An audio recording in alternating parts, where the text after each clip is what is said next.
ఈ సంక్షేమం తీర్మానం మీద మాట్లాడవలసిందిగా సింగనమల శాసనసభ్యురాలు బండారు శ్రావణి గారిని మాట్లాడవలసిందిగా కోరుతున్నాం.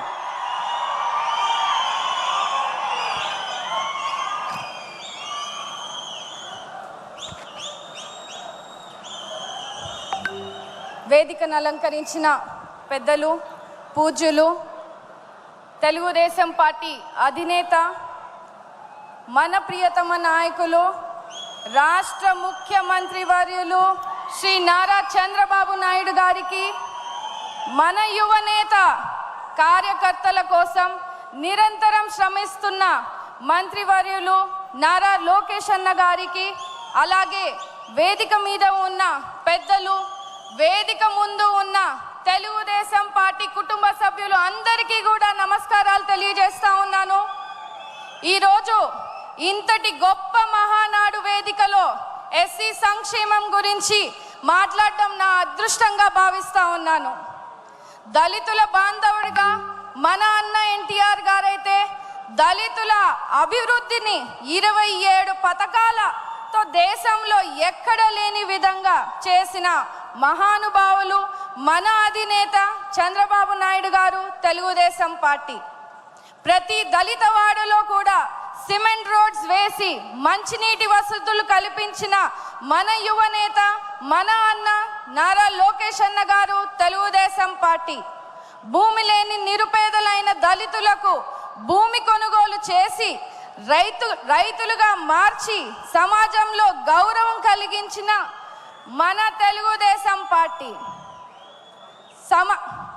సామాజిక న్యాయం కల్పించాలని, అణగారిన వర్గాలకు పిల్లల విద్యను అభ్యసించేలా, ఆర్థికంగా అభివృద్ధి చెందాలని, సమాజంలో గౌరవంగా జీవించేలా చూడాలని డాక్టర్ బిఆర్ అంబేద్కర్ గారు కలలు కన్నారు. ఆ మహనీయుడి ఆశయాలను మన అన్న ఎన్టీఆర్ గారు, నేడు అధినేత శ్రీ నారా చంద్రబాబు నాయుడు గారు ఆచరణలో పెట్టి ఈరోజు చూపిస్తున్నారు. దళిత వర్గాలు అన్ని రంగాల్లో అభివృద్ధి చెందాలని, వారి అభివృద్ధికి మునిపెన్నడు లేని విధంగా చంద్రబాబు నాయుడు గారి పాలనలో సబ్ ప్లాన్ రూపంలో మనకి 40,000 కోట్ల వ్యయం చేశారు. ఎస్సీలకు అనేక అభివృద్ధి సంక్షేమ కార్యక్రమాలు చేపట్టడం జరిగింది. అంటరాని తరం నిర్మూలనకు జస్టిస్ పున్నయ్య కమిషన్ ద్వారా 42 సిఫార్సులు అమలు చేశారు. ఎస్సీ రిజర్వేషన్లు 14 నుంచి 15% వరకు పెంచాం.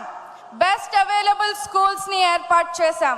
ఆనాడు లోక్సభ స్పీకర్గా బాలయోగి గారిని, శాసనసభ స్పీకర్గా ప్రతిభాభారతి గారిని, రాష్ట్రపతిగా కేఆర్ నారాయణ గారిని, తొలి దళిత ఆర్థిక మంత్రిగా మా తాతగారైనటువంటి మహేంద్రనాథ్ గారిని, తొలి దళిత ప్రభుత్వ ప్రధాన కార్యదర్శిగా కాకి మాధవరావు గారిని నియమించిన ఘనత కూడా తెలుగుదేశం పార్టీదే. ఆర్థికంగా, రాజకీయంగా, సామాజికంగా సమాజంలో దళితులకు సముచిత స్థానం కలిగించేలా ప్రోత్సహిస్తున్నటువంటి మన దేవుడు, మన ముఖ్యమంత్రి వర్యులు నారా చంద్రబాబు నాయుడు గారు, లోకేష్ అన్న గారు, తెలుగుదేశం పార్టీ. అంతేకాకుండా విదేశీ విద్య పథకం ద్వారా వందలాది దళిత బిడ్డలకు ఆర్థిక సాయం చేశాం. దళిత యువతకు 40,000 రూపాయలు పెళ్లి కానుక ఇచ్చాం. ప్రతి దళిత వాడలో 1,000 కోట్ల రూపాయల సీసీ రోడ్లను వేశాం.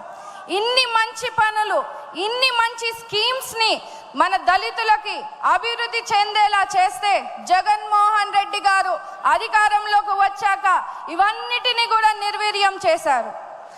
దళితులకు సంబంధించిన 27 పథకాలు రద్దు చేశారు. 28,000 కోట్ల సబ్లాన్ నిధులను దారి మళ్లింపు చేశారు.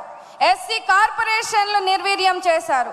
వైసీపీ పాలనలో దళితులపై దాడులు, దౌర్జన్యాలు పెరిగాయని స్వయంగా రాజ్యసభలో కేంద్రం వెల్లడించింది.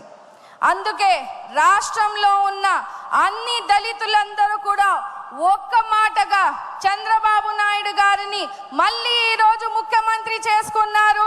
దానికి మీరందరూ కూడా కృషి చేసినందుకు రాష్ట్రంలో ఉన్న ప్రతి తెలుగుదేశం కార్యకర్తకు ప్రజలకు ఈ వేదిక మీద నుంచి కూడా ధన్యవాదాలు తెలియజేస్తా ఉన్నాను.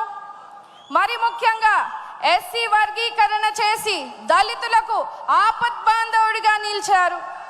ఈ బడ్జెట్లో కూడా 20,000 కోట్ల రూపాయలు కేటాయించి దళితుల అభివృద్ధికి కృషికి చంద్రబాబు నాయుడు గారు తెలుగుదేశం పార్టీ చేస్తున్నటువంటి పనులకు దళిత జాతి తరఫున అభినందనలు తెలియజేస్తున్నాను సార్.